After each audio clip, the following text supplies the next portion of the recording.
You're listening to the Greeks Gridiron. Now here's your host, Ethan Haristadoulou. Good afternoon, everybody, and welcome back to the Greeks Gridiron into another free agency predictions video. Today, I am highlighting the Tennessee Titans and their roughly $72 million in cap space that they're projected to have this upcoming offseason.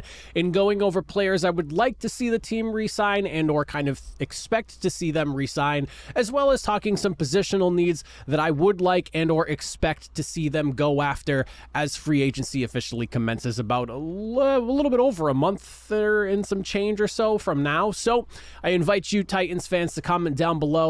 What do you want to see from the Titans, both in terms of re-signing players and as far as free agency goes, whether it's players you're letting walk or bringing back, retaining, targeting, going after, whatever it may be. And of course, I'd love to hear what you guys think about what I have to say as well. But we'll start things off with the re-signings here. And the first player that I'm going to go ahead and highlight, and I think this one really goes without saying, but it is definitely someone that has to be included on this list here. I'm looking right at linebacker Azeez Al-Shaair. He's going to be 27 years old next season. Spotrac doesn't have anything listed as far as a projection for average annual value is concerned for his upcoming contract signing, but if I had to guess, on the low end, and this might even be a little low, but you're probably looking at minimum $9 million per year and probably pushing anywhere north to like $12 to $13 million per year. And I think for really good reason. Coming in from San Francisco on a 1 year, $5 million prove it type of deal, he was able to leave from the shadow of Dre Greenlaw and Fred Warner and really kind of stand up and show out on a Titans defense that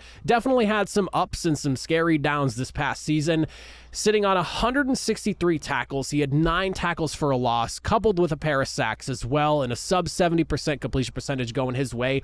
I do think that he deserves every single dollar coming his way and then some, and I think those dollars should be coming from Tennessee. With an entire regime change going on over there right now, I do think that there's probably going to be a couple of holdovers from the prior roster, and I do think that Azeez Al-Shaair should be one of those guys. And I'm expecting him to get locked up somewhere along the lines of like a 3 or 4 year deal. If it's 4 years, you're probably looking within that, like, I would say, 10, 11, 12 million range. If it's 3, it's probably a more condensed number. You're looking closer to like that 12, 13, 14 million range. Like I said, I think 9 million per year is a really low number, and I would be kind of surprised to see anything less than like 10 million per year, but I think for good reason. Al-Shaair did awesome in Tennessee last year, and he's definitely one of those guys that despite the whole kind of rebuild, retooling going on in Tennessee, he's someone you want to keep and have holdover. He's at a young enough age right now where he's still 26 and he turns 27 next year.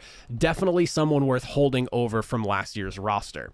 Next person I'm going to look at, this one, I think another important one, a veteran guy who's won it all at one point in his career, and that's going to be cornerback Sean Murphy-Bunting. He will also be 27 years old next season. Spotrac has him projected to earn an average annual value of somewhere along the lines of about $6.5 million or so per year for his next contract signing. His 2023 stats, you're looking at 2 interceptions, about 64% completion percentage when the ball was thrown his way, 57 tackles. He's actually a very solid tackler at that, with only a couple of touchdowns allowed. But I do think that Bunting having a solid season, coming in on another one of those 1 year prove it type deals, leaving his former team, coming into Tennessee, $3.5 million is all you signed him up for, and I do think he earned every dollar and then some with that 1 year deal.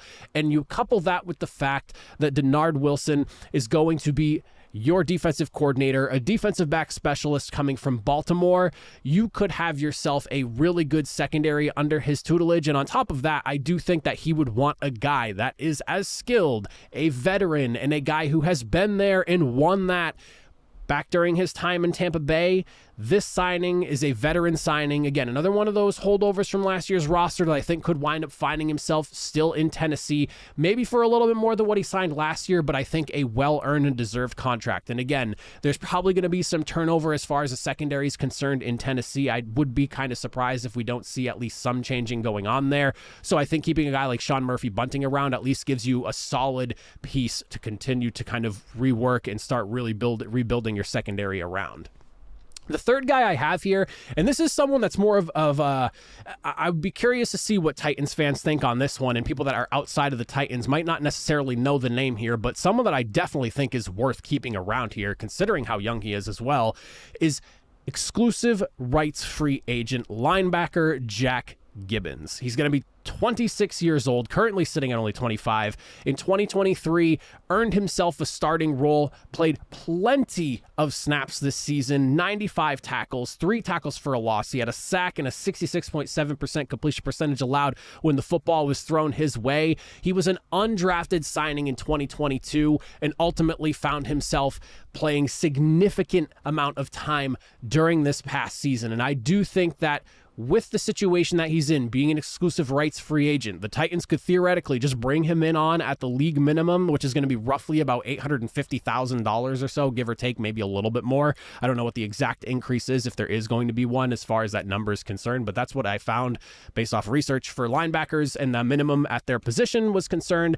But I do think the way his deal could be structured, you bring him on that league minimum, or maybe you decide to pay him a little bit more, because I do think he has earned himself maybe a few more dollars than sub 1 million numbers there. You get him a very cheap starting option that you can continue to grow and help blossom in your system, or maybe he's a depth guy. Maybe you go into free agency and sign yourself an even better stud linebacker, and he ends up being your third linebacker in a rotation. I mean, there's a number of things you could really do with him as far as whether he winds up starting or ends up being a significant depth piece. But at the price that you can bring him back on, this one, in my opinion, is a bit of a no-brainer here. And I would not be shocked to see Jack Gibbons lining up with the Tennessee Titans again next season, whether, again, it's in a starting role or as a significant depth piece for the linebacking room. Now, those are kind of key guys, or just important guys that I really like from the Titans roster that I want to see held over from last season.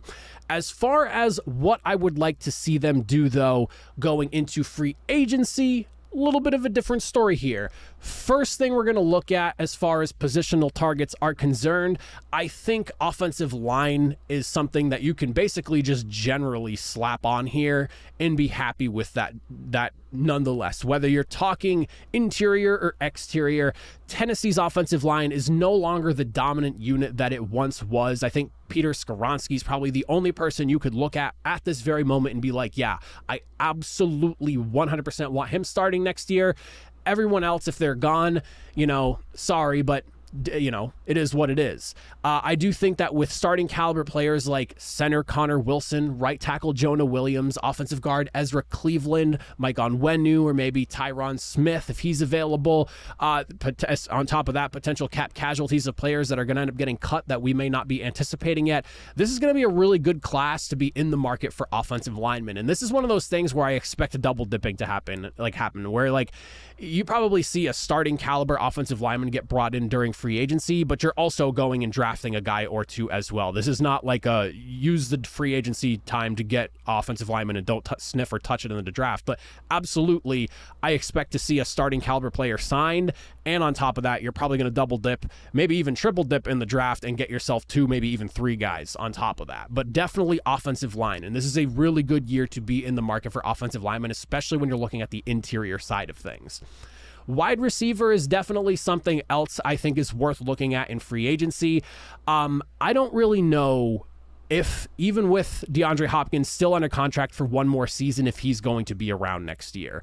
I know that the whole point of him coming into Tennessee was to be on a contender, and now you're looking at a rebuild here in Tennessee. If he really enjoys Tennessee and he's fine playing out that final season, fantastic. This becomes less of a pressing need and maybe not as important to go after in free agency. But in my hypothetical scenario here, I'm kind of expecting maybe they just both amicably part ways and leave it at that.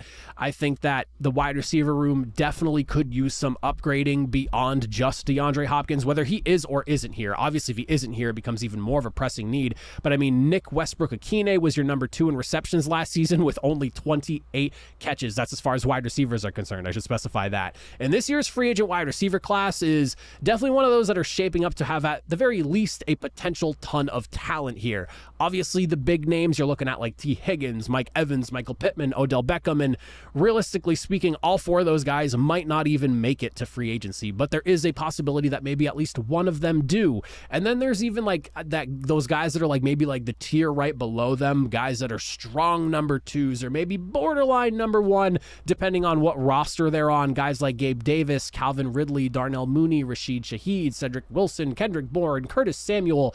This is a deep wide receiver free agent class, and another one of those positions where, with the situation surrounding Treylon Burks and not being necessarily sure what he's going to end up being at this stage in his career, you probably go free agency and maybe even drafting a guy somewhat within the first day or two of the draft this year to try to work on building around, because I'm assuming you're building around Will Levis at this point here. This is another one of those things where my expectation this offseason is you're letting Derrick Henry go because he wants to be on a championship contender. And then on top of that, you're probably expecting Ryan Tannehill gone as well. I would be legitimately shocked to see him back in a Tennessee Titans uniform as well. So if you're building around Will Levis, you're also considering the idea that you're moving on from Derrick Henry, bringing in as much skill talent as possible is paramount for the Titans this offseason. And then the final position of need, one that I already kind of discussed with the re-signing of Sean Murphy-Bunting. I think adding to your cornerback room is another one of those things that I think is of the utmost importance. And this cornerback class is, again, another loaded position group. The Tennessee Titans come into this offseason, as far as positional needs are concerned, and on top of that, depth as well. You guys need all the right positions, and you really luck out with that. With only 12 games played and 2 starts for Caleb Farley so far in his career, and in my scenario, I think that if you're picking Sean Murphy-Bunting, you might potentially be losing Christian Fulton here, so cornerback is definitely going to be an important position to look at. You allowed the 3rd highest completion percentage in 2023 at nearly 68%, 15th most in passing yards allowed. I believe you were in the top 5 or 6 in terms of quarterback rating allowed as well. With the potential of this cornerback class, with headlining guys like Adoree Jackson, L'Jarius Sneed, Jalen Johnson, Steph Gilmore, Kenny Moore as your leaders of the pack, and then guys that are maybe a step below them, Ahkello Witherspoon, Michael Davis, Jerry Jacobs, Jordan Lewis, Chidobe Awuzie, Levi Wallace. You have a position of need at cornerback, but at the very right time. And again, same situation here. This is a double dipping type of thing. Just because I'm saying grab a cornerback in free agency does not mean I don't think you should draft one as well. You probably want to double dip during the offseason, get a guy in free agency, get a guy in the draft or 2, maybe even draft a couple, or not draft a couple of guys, sign a couple of corners, depending on if you want to get a tier 1 guy and a tier 2 guy, or maybe just a really strong tier 3 type of depth. I mean, there's a lot that you can do here. And with, what is the number here? $72 million potentially in cap space. You got money to work with, and you don't want your team to sit on their hands and not be spending at least some of that money. I do think that there is a fine line and balance between what you need to do in terms of spending and saving, and the Tennessee Titans right now have money to spend. I'm not saying get rid of every single dollar that you possibly have at this very moment, because it's not like free agents work out 100% of the time,